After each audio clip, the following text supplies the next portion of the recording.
5 tahanan masih misteri, tim khusus buru tahanan kabur dari Polres Lahat.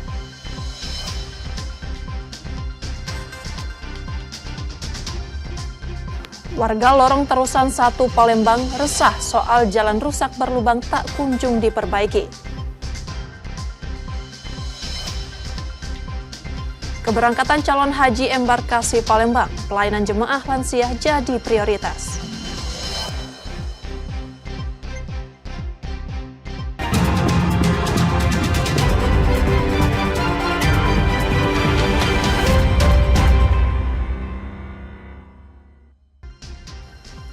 Selamat pagi saudara, apa kabar Anda hari ini? Seperti biasa kami akan membuka hari Anda dengan sejumlah laporan menarik dari Sumatera Selatan dan daerah lain di Sumatera bagian selatan. Selain berita utama tadi, masih ada informasi menarik lainnya yang akan kami sampaikan. Bersama saya Rizka Silviana, inilah Kompas Sumbaksel selengkapnya. Di Kompas TV, independen terpercaya.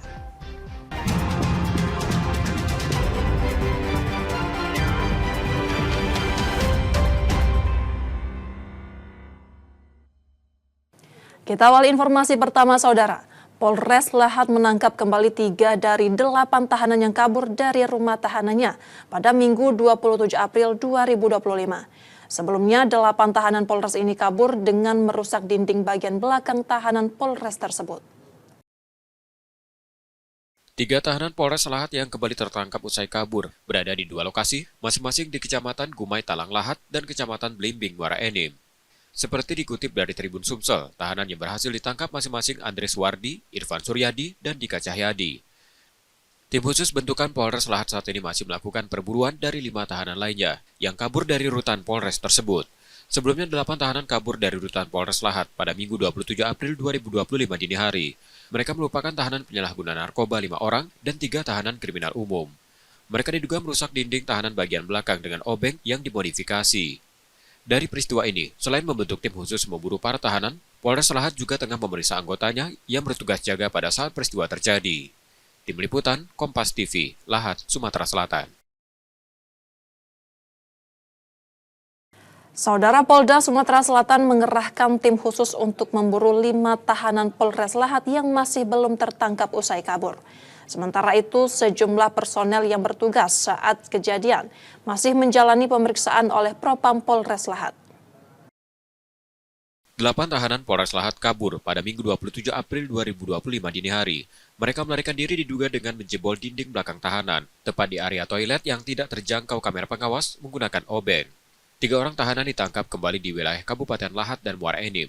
Ketiganya adalah Andres Wardi, Irfan Suryadi, dan Dika Cahyadi. Kabid Humas Polda Sumsel Kombes Nandang Mukmin Wijaya menyatakan tim dari Polda Sumsel telah turun untuk menyelidiki kasus ini. Saat ini masih dilakukan penyelidikan dan pemeriksaan. Nah, terkait dengan masalah sanksi, ya tentunya apabila nanti hasil pemeriksaan dan penyelidikan ini ditemukan adanya kelalaian atau kesalahan di dalam SOP ataupun kelalaian dalam pelaksanaan tugas, tentunya akan ada sanksi yang akan diberikan kepada para petugas yang lalai seperti itu ya. Untuk sementara hasilnya seperti apa Pak? Apakah masih dalam tim masih melakukan penyelidikan pemeriksaannya.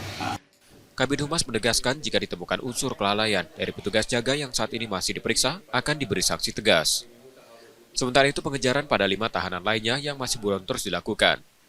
Tim khusus gabungan melakukan penyisiran di berbagai wilayah Lahat dan sekitarnya serta memperketat patroli untuk mempersempit ruang gerak para tahanan. Diketahui 8 tahanan yang kabur tersebut merupakan tersangka kasus narkoba dan tindak kriminal umum. Reski Oktora, Muklas Diferensial, Kompas TV, Palembang, Sumatera Selatan. Berniat membela ayahnya yang dimarahi seseorang diduga pengedar narkoba, seorang pria di Palembang justru dilukai dengan tajam. Akibatnya korban mengalami luka benda tajam di kepala dan tangan.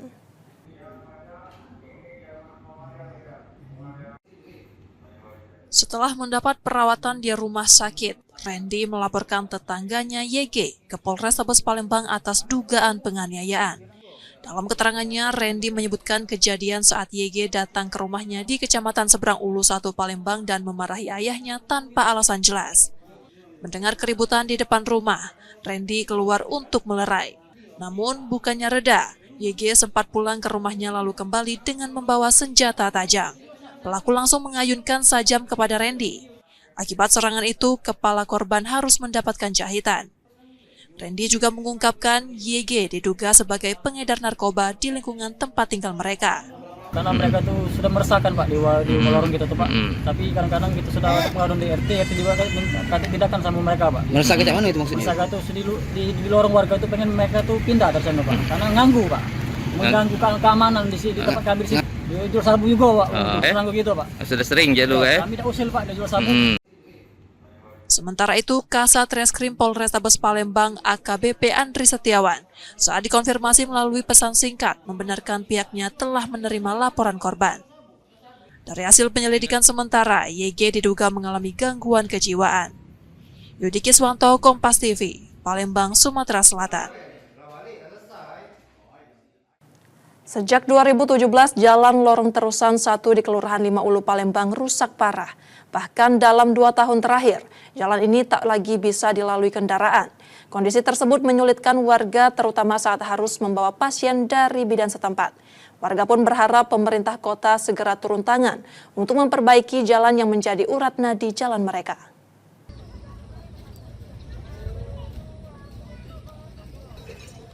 Akses jalan di Lorong Terusan 1 Kelurahan 5 Ulu Palembang terputus akibat ambles hingga membuat lubang besar menganga di beberapa titik.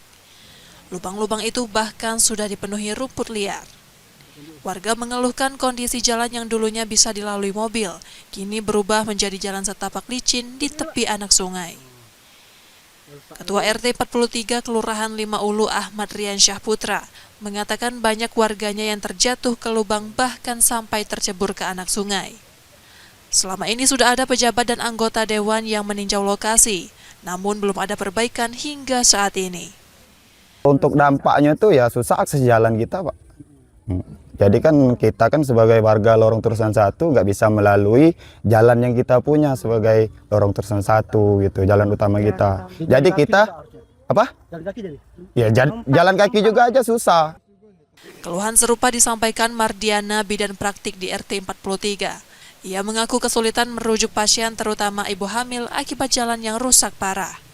Ya kami sebagai tenaga medis di sini, terus warga sini juga kan jadinya susah buat mempermudah akses buat ngerujuk pasien, terus buat pasien menuju ke tempat kesehatan itu juga susah.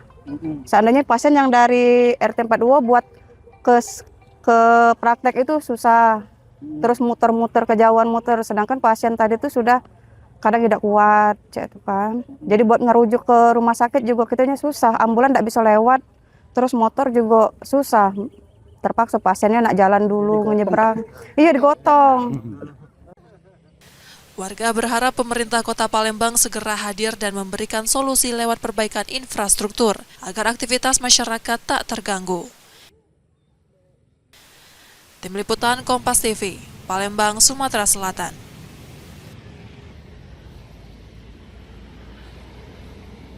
Keberangkatan kloter pertama jemaah calon haji embarkasi Palembang tinggal menghitung hari.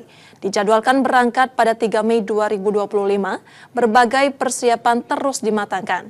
Saat ini kesiapan embarkasi Palembang disebut mencapai hampir 100%.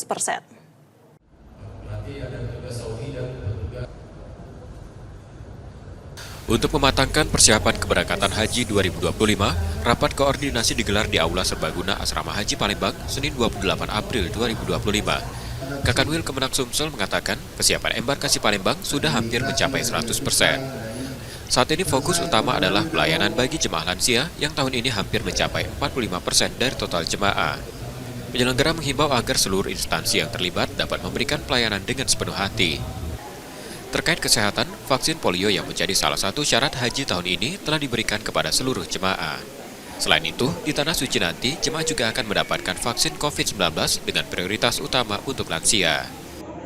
Sudah berapa persen Pak kesiapannya Pak? Kalau dari laporan masing-masing bidang, aspek layanan dan juga masing-masing institusi, ya, semua menyatakan sudah hampir rampung 100%. Di bagian mana nih Pak? Masih fokus ke layanan jamaah lansia ya, karena angka lansia jamaah haji Sumatera Selatan ini masih cukup tinggi. Jadi kita masih fokus kepada semua aspek layanan lansia dan tidak juga meninggalkan layanan-layanan yang lain. Yang mendukung suksesnya pelaksanaan haji tahun 2025 ini harus betul-betul melayani dengan hati, melayani dengan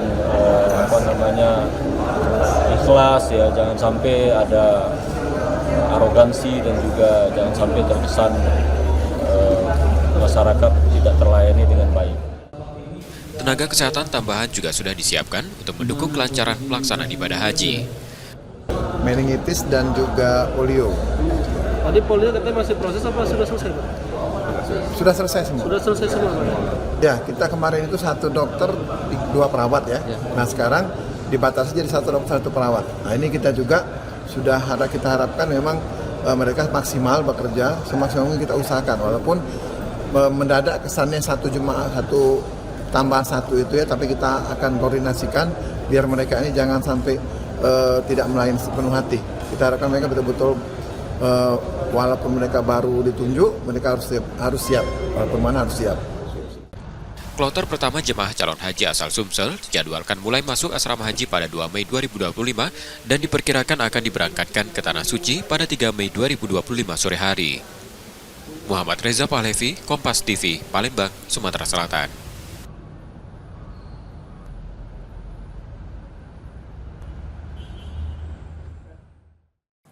Saudara, setelah jeda kami masih akan kembali dengan informasi dan sorotan menarik lainnya. Tetaplah di Kompas Sumbaksel.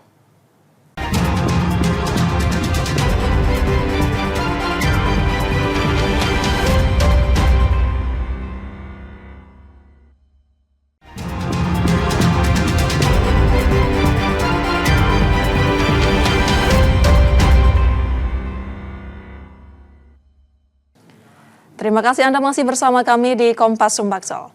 Saatnya kita akan melihat sorotan dari daerah di Sumatera bagian selatan. Berikut laporan dari Bengkulu, Jambi, dan Kepulauan Bangka Belitung.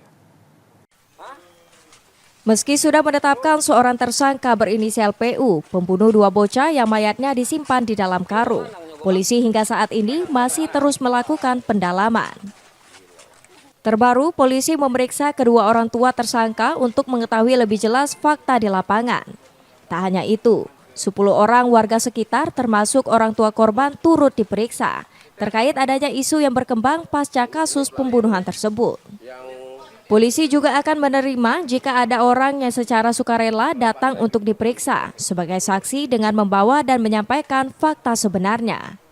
Laksanakan pemeriksaan kan terkait dengan semua rangkaian peristiwa ini, mulai dari petunjuk dan penemuan awal di TKP yang juga keterkaitan dengan adanya peristiwa ini.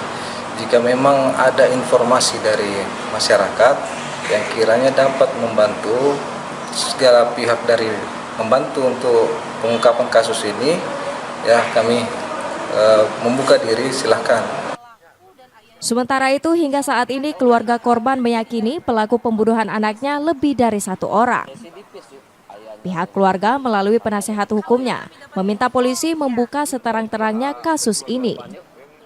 Terang benderang. Tadi juga kita sudah berkomitmen sama dengan pihak Polres bahwa mereka juga ingin kasus ini terang benderang, dan tadi kami sudah sampaikan kami tidak ingin ada yang ditutup-tutupi dan kami akan siap membantu jika pihak Polres membutuhkan, dan pihak Polres pun menyatakan hal yang sama bahwa mereka akan membuka ini secara terang benderang. Namun perlu digarisbawahi sampai dengan hari ini tidak ada dugaan adanya pelecehan seksual atau apa. Diketahui pembunuhan terjadi bermotif ketidaksenangan tersangka PU mendapati kedua korban memancing di kolam belakang rumahnya. Atas kejadian itulah, tersangka kemudian membunuh dengan cara menenggelamkan kedua korban ke dalam kolam. Bayazir Al-Raihan, Kompas TV Bengkulu. Hal ini disampaikan langsung Menteri Desa dan Pembangunan Daerah Tertinggal Yandri Susanto saat bertemu dengan seluruh kepala desa di Provinsi Bengkulu Jumat siang.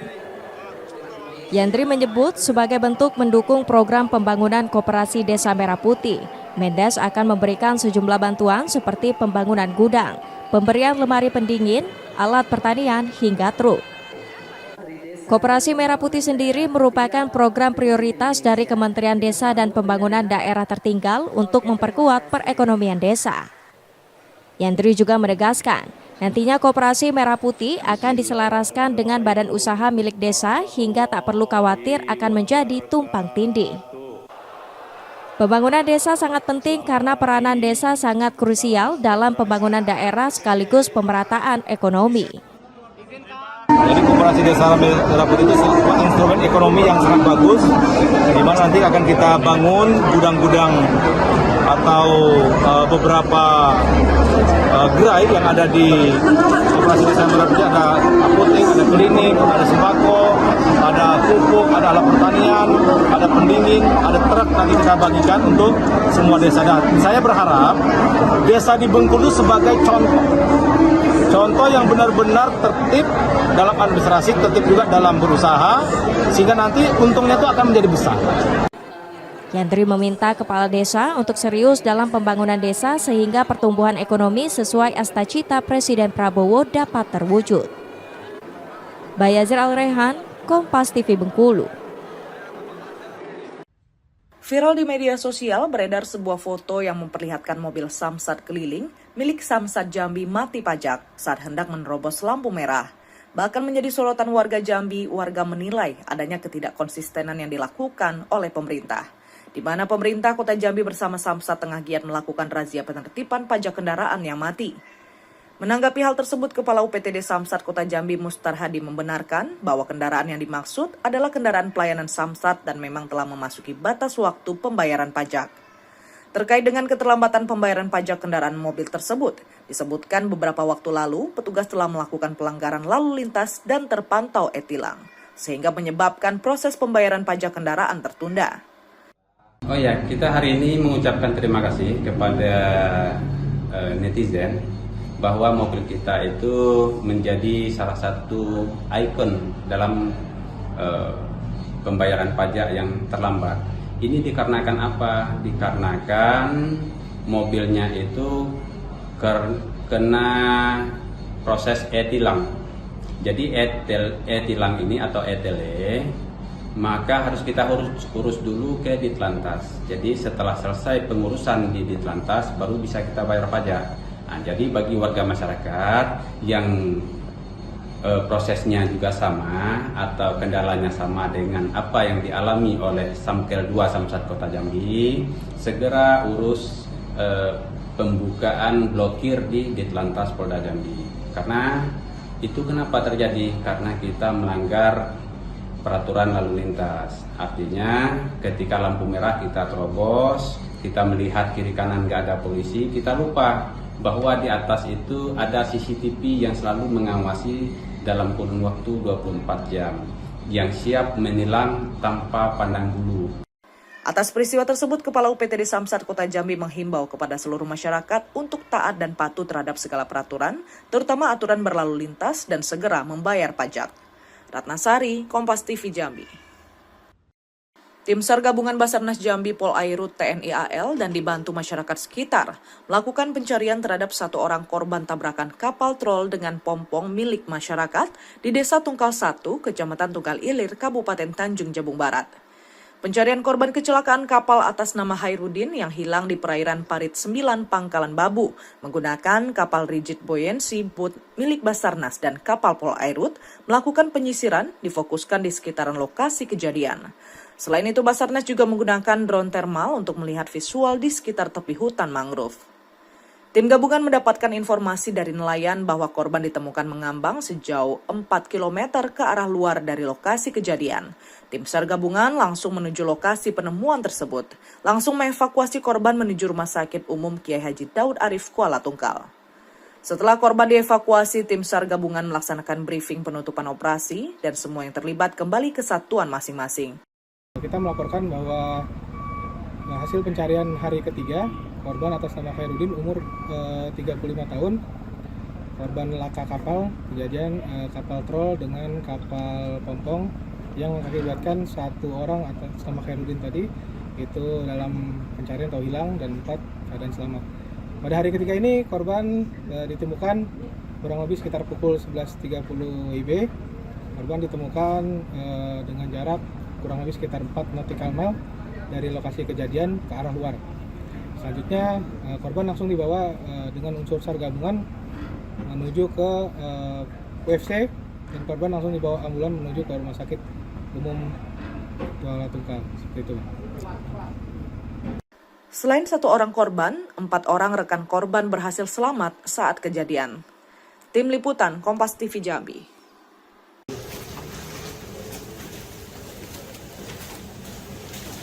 Sebanyak 26 kasus peredaran narkoba sepanjang Januari hingga Maret 2025 kembali diungkap. Dari pengungkapan tersebut, petugas mengamankan 29 tersangka yang terdiri dari 27 orang laki-laki dan 2 orang perempuan. Jenis narkoba yang paling banyak diedarkan di wilayah Pangkal Pinang adalah sabu dan ekstasi atau INEX. Hal ini sejalan dengan tingginya tingkat penggunaan kedua jenis narkotika tersebut di kalangan masyarakat Pangkal Pinang. Kita ada berhasil mengungkap dari Januari sampai Maret ini ada 26 perkara ya, dan 29 tersangka. Ini terdiri dari 27 laki-laki dan 2 perempuan. Ini menyangkut perkara narkotika dari jenis sabu-sabu ya, maupun tanaman yaitu jenis ganja dan peredaran pil ekstasi. Untuk narkoba sendiri yang paling banyak diedarkan oleh para pengedar ini narkoba jenis apa sih Pak? Kalau temuan dari kita yang paling banyak itu adalah sabu-sabu ya, yang diedarkan yang lebih banyak di wilayah Pangkal Pinang. Berarti sabu-sabu paling dominan gitu ya? Paling dominan sabu-sabu, kemudian ekstasi ya, karena ada beberapa tempat hiburan makanya banyak penggunaan ekstasi. Meskipun jumlah kasus cukup tinggi, petugas mencatat adanya penurunan signifikan dalam keterlibatan anak di bawah umur sebagai pengedar narkoba jika dibandingkan tahun lalu.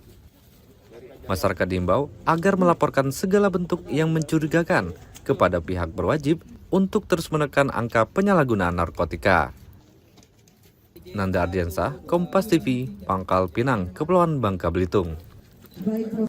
Saudara, demikian tadi sorotan dari Bengkulu, Jambi, dan Kepulauan Bangka Belitung.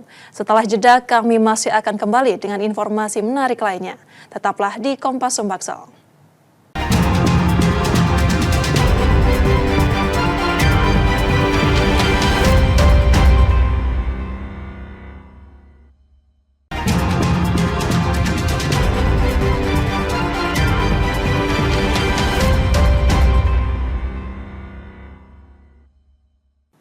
Rizka Silviana masih menemani Anda di Kompas Sumbaksel.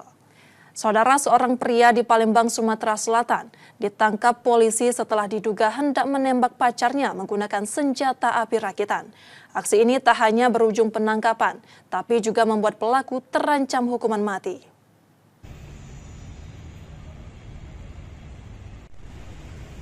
Seorang pria 21 tahun DA ditangkap unit Reskrim Polsek Gandus Palembang setelah kedapatan membawa senjata api rakitan jenis revolver. Penangkapan ini bermula saat anggota Polsek Gandus yang sedang berpatroli melihat keributan antara pelaku dan kekasihnya di depan gedung RSUD Gandus.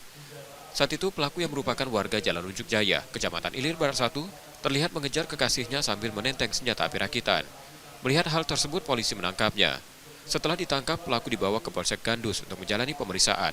Dalam pemeriksaan, pelaku ditetapkan sebagai tersangka kepemilikan senjata api rakitan. Yang bersangkutan melakukan pengejaran karena masalah pribadi, kemudian itu terjadi keributan pada saat menangkap pacarnya, kemudian pacarnya dibantu oleh petugas yang ada, ternyata setelah diamankan, pada bahu dan pinggangnya ditemukan senjata api rakitan. Yang bersangkutan menguasai senjata api secara ilegal, yang tentunya ini juga bagian satu perbuatan melawan hukum, menguasai senjata api yang tidak didukung dengan dokumen sebagaimana mestinya. Pelaku membantah bahwa ia berniat menembak kekasihnya. Ia mengaku hanya ingin menakut-nakuti dengan senjata api yang ditemukan di tong sampah saat ia membuang sampah dan menegaskan senjata tersebut belum digunakan untuk apapun. Pas puasa, Buang sampah di mana? Di Unsri. Kemudian ada kotak warna hitam. Kemudian dari kotak itu kamu apain? Namun tindakan pelaku tetap berujung pada jeratan hukum dengan ancaman hukuman mati atau penjara seumur hidup. Yudi Kiswanto, Kompas TV, Palembang, Sumatera Selatan. Seorang ibu di Desa Bangunrejo, Kecamatan Belitang 2, Oku Timur, Sumatera Selatan, tewas setelah ditembak anak kandungnya dengan senjata api rakitan. Insiden tragis ini diduga dipicu permintaan uang pelaku pada korban yang ditolak. Seorang pemuda di Desa Bangunrejo, Kecamatan Belitang 2, Kabupaten Oku Timur, Sumatera Selatan, ditangkap polisi setelah menembak ibu kandungnya hingga tewas. Pelaku Gusnadi Wiranata, 23 tahun, menggunakan senjata api rakitan jenis revolver dalam aksinya. Ia menembak ibunya Heli Febrianti, 50 tahun, tepat di paha kanan setelah terlibat cekcok yang dipicu permintaan uang pelaku pada korban yang ditolak. Kapolres Oku Timur AKBP Kevin Leleuri mengungkapkan sebelum kejadian pelaku sempat meminta sejumlah uang pada korban untuk membayar hutang. Namun permintaan itu ditolak hingga pelaku kehilangan kendali dan melepaskan tembakan. Korban sempat dilarikan ke puskesmas namun tidak tertolong akibat luka tembak serius. Hasil penyelidikan awal, senjata tersebut merupakan milik dari almarhum ayah pelaku. Status korban meninggal dunia dan terjadi luka tembak pada bagian paha sebelah kanan.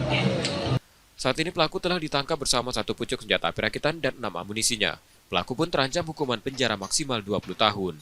Setia Budi, Kompas TV, Ogan Kobrik Ulu Timur, Sumatera Selatan. Saudara, seorang oknum Dewan Pengawas di salah satu lembaga di Sumatera Selatan dilaporkan ke Polda Sumsel atas dugaan pelecehan. Peristiwa tersebut terjadi pada Oktober 2024 lalu. Didampingi suaminya PG, seorang perempuan berusia 35 tahun, memenuhi panggilan penyidik Subdit 4 Renakta di Treskrim Polda Sumsel terkait laporan dugaan pelecehan yang dilayangkannya sejak Oktober 2024 lalu.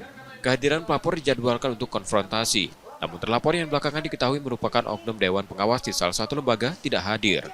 Suami pelapor IN menjelaskan, peristiwa dugaan pelecehan itu terjadi pada 23 Oktober 2024 di sebuah kamar hotel di Palembang.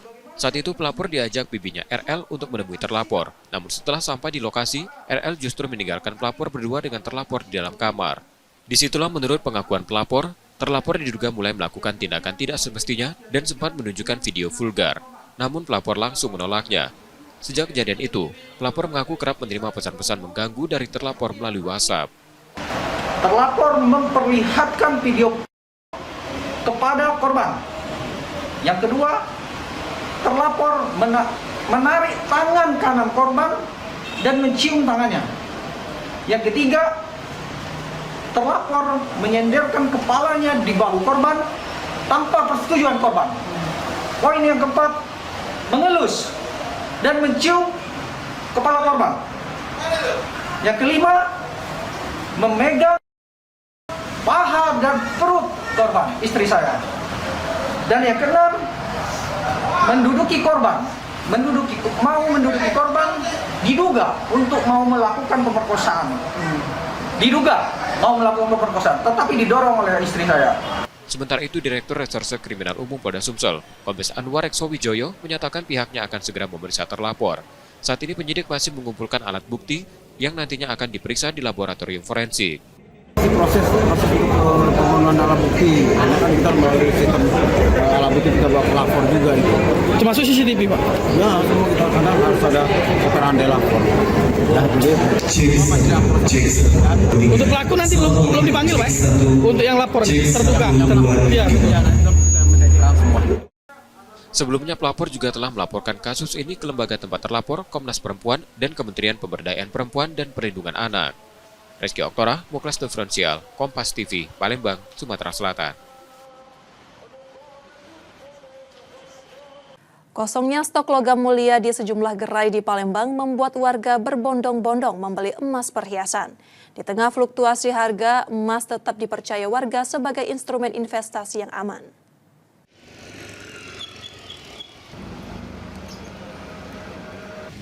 Fenomena borong emas masih terus berlanjut termasuk di Palembang. Mulainya kekosongan stok logam mulia di beberapa gerai mendorong warga beramai-ramai berburu emas perhiasan. Di salah satu toko emas di kawasan Sako, peningkatan pembelian emas terlihat jelas. Setiap hari, lebih banyak warga membeli emas ketimbang menjualnya, dengan perbandingan 65% pembelian dan 35% penjualan. Pemilik toko mengakui lonjakan pembelian emas perhiasan sudah terasa sejak sebelum Lebaran. Saat ini, harga emas perhiasan dibanderol sekitar 1,6 juta per gram.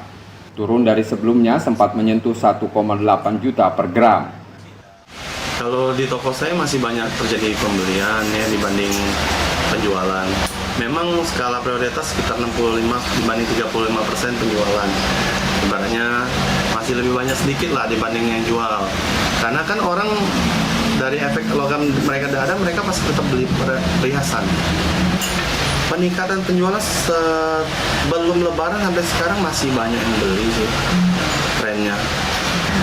Logam mulia mungkin stoknya lagi terbatas, jadi ya mungkin stok yang dialihkan ke toko juga tidak terlalu banyak. Tapi puji Tuhan kita masih ada terus kok. Meningkatnya pembelian emas menunjukkan tingginya minat warga menjadikan emas sebagai instrumen investasi di tengah fluktuasi harga. Menurut mereka, emas mudah dijual kembali jika sewaktu-waktu dibutuhkan untuk keperluan mendesak. Karena memang investasi terbaik itu emas ya, karena kalau butuh juga cepat dijualnya kayak gitu kan. Meningkatnya juga drastis ya, terutama dari tahun kemarin 2024 itu peningkatan harganya itu luar biasa untuk ke tahun ini kan. Jadi emang lebih ke investasi ke emas. Ini kan harganya mahal nih Bu ya Mas ya untuk saat ini. Tapi kenapa untuk saat ini nih masih tetap beli atau memang nanti kekhawatiran muncul nanti akan harga emas akan semakin mahal? Lebih untuk investasi. Karena kedepannya lebih ini ya, lebih menjanjikan ketimbang kalau kayak investasi tanah itu kalau butuh tanah butuh uang ya dijualnya lambat gitu kan. Tapi kalau emas tuh kita butuh duit, kita tinggal bawa aja ke toko emas kayak gitu.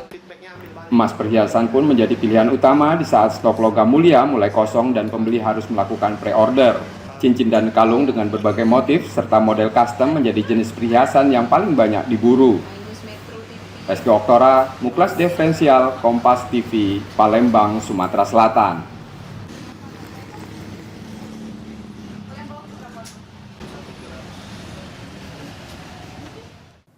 Menjawab tantangan krisis iklim dan kerusakan lingkungan, program Evolving Participatory Information System for Nature-Based Climate Solution atau EPISTOM memperkenalkan teknologi pemetaan lahan berbasis data terbuka di Sumatera Selatan. Inisiatif ini hadir mendukung perencanaan dan pemantauan restorasi lahan yang lebih berbasis bukti.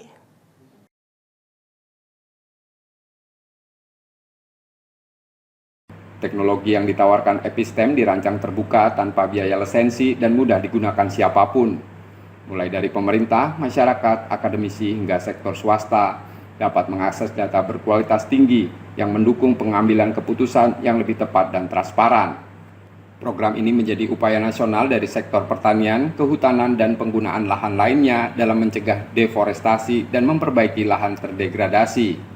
Langkah awal dilakukan lewat konsultasi pengembangan teknologi pemetaan bentang lahan di Palembang, melibatkan berbagai pemangku kepentingan di Sumatera Selatan dengan dukungan Kementerian Lingkungan Hidup Jerman, serta kolaborasi antara ISA, C4ICRAF Indonesia, dan WRI Indonesia. Pemerintah Provinsi Sumatera Selatan menilai program ini sesuai dengan pembangunan berkelanjutan dan terarah di daerah. Dengan data yang detil sampai tingkat desa, potensi daerah Provinsi Sumatera Selatan seperti kita ketahui ada pertanian, Pak Gubernur sangat berkomitmen untuk meningkatkan produksi pertanian, ada perkebunan, ada juga hutan. Nah ini kita bisa ambil data yang lebih akurat sampai tingkat desa.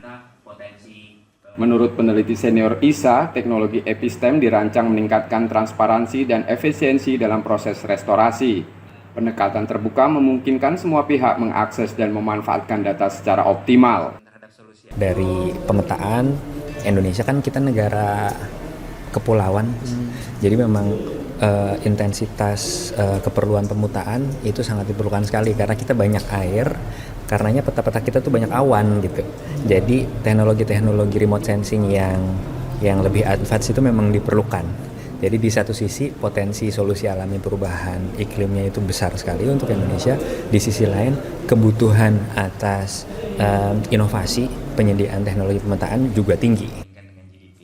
Sementara Direktur Sifor Ikraf Indonesia Andre Eka Dinata mengingatkan pentingnya kerjasama lintas sektor dengan pemerintah, masyarakat, akademisi, dan swasta untuk meraih dampak yang nyata.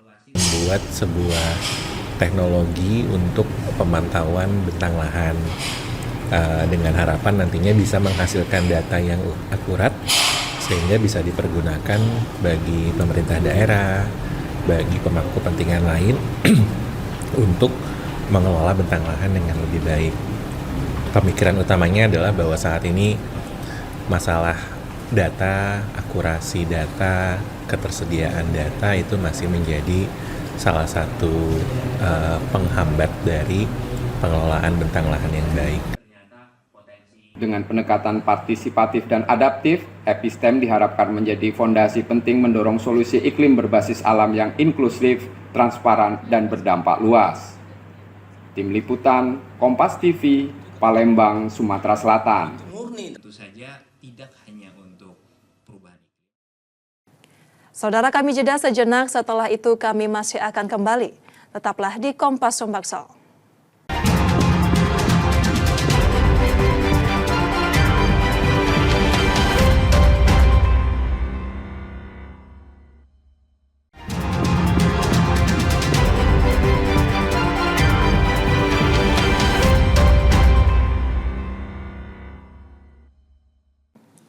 Terima kasih Anda masih menyaksikan Kompas Sumbaksel.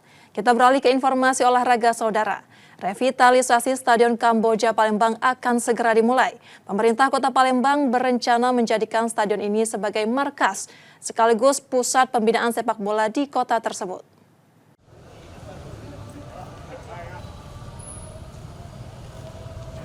Stadion Kamboja Palembang menjadi salah satu stadion tua milik pemerintah Kota Palembang. Berlokasi di Jalan Mayor Santoso, stadion ini sudah hampir 20 tahun tidak tersentuh perbaikan. Meski masih cukup sering digunakan, kondisi Stadion Kamboja tampak kurang terawat, baik di bagian tribun maupun lapangan pertandingan. Pemerintah Kota Palembang berencana melakukan revitalisasi stadion tersebut. Saat ini sudah ada beberapa pihak ketiga yang siap membantu proses revitalisasi. Pertama, untuk kaitan merevitalisasi, kita memang sudah ada beberapa pihak ketiga. Saya sudah minta dengan Pak Wakil, dengan Pak Sekda untuk diadakan paparan untuk khusus merevitalisasi dua lapangan sepak bola ini. Nah, selanjutnya harapan saya juga khususnya Kamboja itu akan kita jadikan home base-nya bagi Askot PSSI, termasuk nanti di sana juga ada sekretariat khusus dari Askot PSSI, sehingga biar tercermin, oh ternyata Askot PSSI punya home base yang memang mereka profesional mengelola sepak bola di Kota Palembang ini agar lebih maju lagi. Stadion Kamboja nantinya akan difungsikan sebagai markas sekaligus pusat pembinaan sepak bola di Kota Palembang. Selain itu, Pemkot Palembang juga berencana merevitalisasi Stadion Lapangan Hatta yang berada di Jalan Taman Siswa. Nur Muhammad, Kompas TV, Palembang, Sumatera Selatan.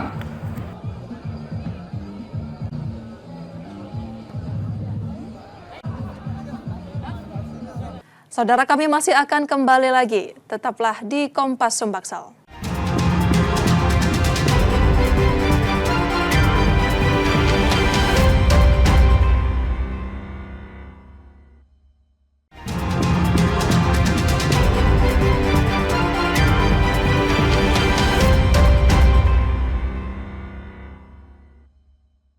Terima kasih Anda masih menyaksikan Kompas Sumbaksel. Jika Anda tidak sempat menyaksikan sorotan utama kami, berikut kilasan laporan utama Kompas Sumbaksel hari ini. 8 tahanan Polres Lahat kabur pada Minggu 27 April 2025 dini hari. Mereka melarikan diri diduga dengan menjebol dinding belakang tahanan, tepat di area toilet yang tidak terjangkau kamera pengawas menggunakan obeng. 3 orang tahanan ditangkap kembali di wilayah Kabupaten Lahat dan Muara Enim. Ketiganya adalah Andres Wardi, Irfan Suryadi, dan Dika Cahyadi. Kabid Humas Polda Sumsel Kombes Nandang Mukmin Wijaya menyatakan tim dari Polda Sumsel telah turun untuk menyelidiki kasus ini. Saat ini masih dilakukan penyelidikan dan pemeriksaan. Nah, terkait dengan masalah sanksi, ya tentunya apabila nanti hasil pemeriksaan dan penyelidikan ini ditemukan adanya kelalaian atau kesalahan di dalam SOP ataupun kelalaian dalam pelaksanaan tugas, tentunya akan ada sanksi yang akan diberikan kepada para petugas yang lalai seperti itu ya. Untuk sementara hasilnya seperti apa Pak? Apakah dikasih? Masih dalam tim masih melakukan penyelidikan pemeriksaannya. Kabid Humas menegaskan jika ditemukan unsur kelalaian dari petugas jaga yang saat ini masih diperiksa akan diberi sanksi tegas. Sementara itu pengejaran pada 5 tahanan lainnya yang masih buron terus dilakukan. Tim khusus gabungan melakukan penyisiran di berbagai wilayah Lahat dan sekitarnya, serta memperketat patroli untuk mempersempit ruang gerak para tahanan. Diketahui 8 tahanan yang kabur tersebut merupakan tersangka kasus narkoba dan tindak kriminal umum. Reski Oktora, Muklas Diferensial, Kompas TV, Palembang, Sumatera Selatan.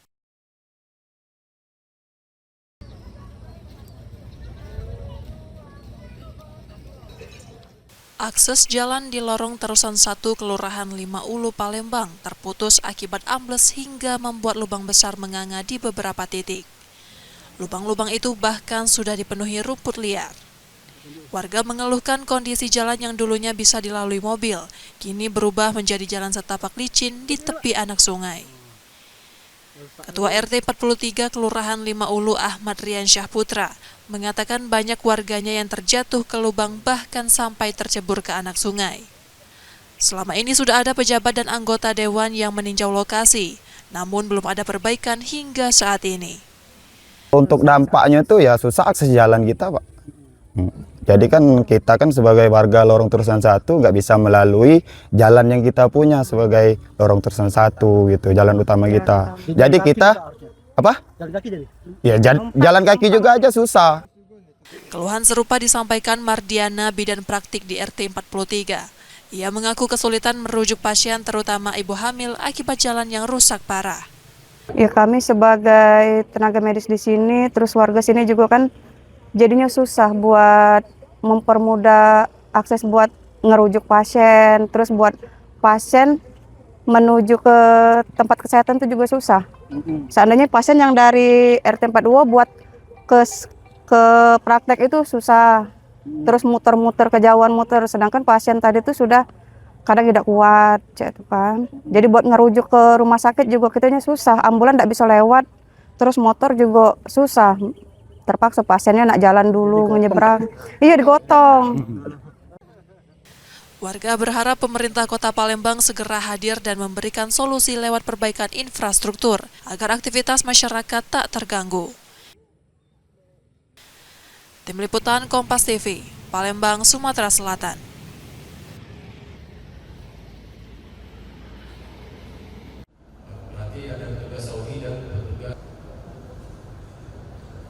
Untuk mematangkan persiapan keberangkatan Haji 2025, rapat koordinasi digelar di Aula Serbaguna Asrama Haji Palembang, Senin 28 April 2025. Kakanwil Kemenak Sumsel mengatakan kesiapan embarkasi Palembang sudah hampir mencapai 100%. Saat ini fokus utama adalah pelayanan bagi jemaah lansia yang tahun ini hampir mencapai 45% dari total jemaah. Penyelenggara menghimbau agar seluruh instansi yang terlibat dapat memberikan pelayanan dengan sepenuh hati. Terkait kesehatan, vaksin polio yang menjadi salah satu syarat haji tahun ini telah diberikan kepada seluruh jemaah. Selain itu, di Tanah Suci nanti, jemaah juga akan mendapatkan vaksin COVID-19 dengan prioritas utama untuk lansia. Sudah berapa persen Pak kesiapannya Pak?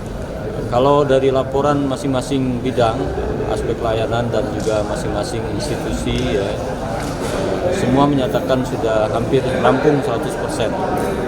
Di bagian mana nih Pak? Masih fokus ke layanan jamaah lansia ya, karena angka lansia jamaah haji Sumatera Selatan ini masih cukup tinggi.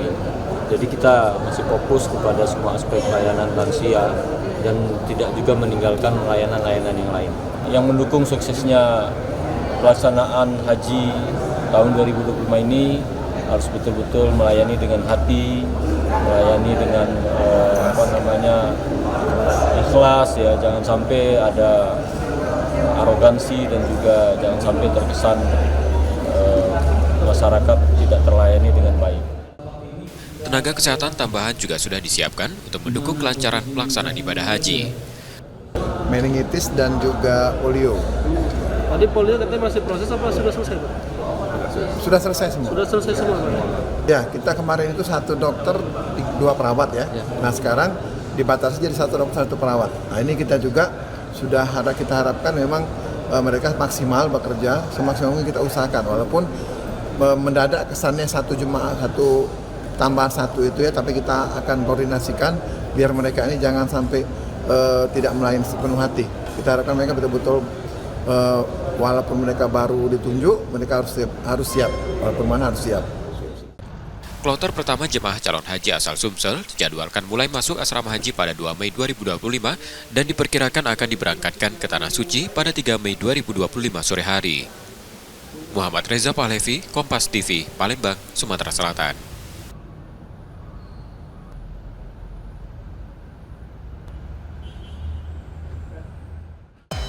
Saudara, informasi tadi menjadi akhir dari Kompas Sumbaksel hari ini. Tetap saksikan konten lokal di Kompas TV setiap hari, mulai pukul 4.30 hingga 7 pagi. Kembali kami mengingatkan bagi Anda yang ingin berbagi informasi atau kritik dan saran, dapat mengakses media sosial kami di @KompasTV_Palembang. Akhirnya saya Rizka Selviana pamit, tetaplah menyaksikan Kompas TV, independen terpercaya. Sampai jumpa.